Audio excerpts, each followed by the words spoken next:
सम्राट चौधरी 10वीं पास नहीं है, झूठ बोल रहे हैं कि 7 लोगों के हत्या का अभियुक्त, आरोपी नहीं, 7 लोगों का हत्या का अभियुक्त इस राज्य का उप मुख्यमंत्री बना हुआ है आपके अमित शाह जी के कृपा से।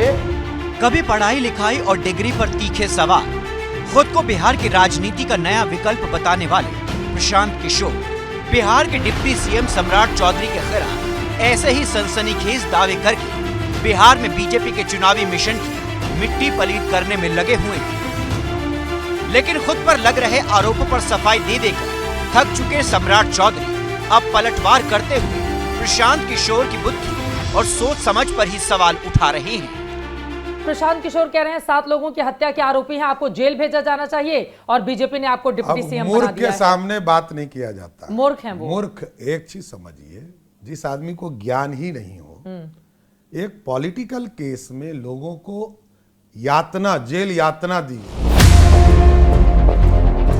पीके कई बार आरोप लगा चुके हैं कि सम्राट चौधरी चुनावी हलफनामे में क्वालिफिकेशन और डिग्री को लेकर फर्जी जानकारी देते आ रहे हैं, जिस पर सम्राट चौधरी ने पीके को नौसिखिया बताते हुए चुनौती दे डाली कि कोई भी आरोप साबित हुआ तो वो राजनीति से संन्यास ले लेंगे। मुख्यमंत्री बिहार के क्या तो प्रूफ कागज लेके आना चाहिए ना, कागज लेके आना। अरे भाई, वही तो मैं कह रहा हूँ कि जो व्यक्ति 1998 में बाइज्जत बरी हो गया हो, उस पे चर्चा क्या हो सकती है? सुप्रीम कोर्ट तक चर्चा हुई हो। सुप्रीम कोर्ट के ऊपर आप हैं कि प्रशांत किशोर हैं? पहले ये तो बता। सबसे बड़ा है तो भाई, तो सुप्रीम कोर्ट वो तय करने दीजिए ना। आप तो घेर लिया है ना इस क्या घेर लिया? ये आपके मीडिया के लिए ब्रेकिंग न्यूज है, इससे ज्यादा कुछ नहीं। घेरते हैं क्या घेरना? कहते हुए कि उनको जेल में होना चाहिए, 7 लोगों की हत्या के आरोपी हैं। मेरे ऊपर एक अपराध प्रूफ कर दीजिए, मैं जीवन भर राजनीति करना छोड़ दूंगा, ये मैं बता।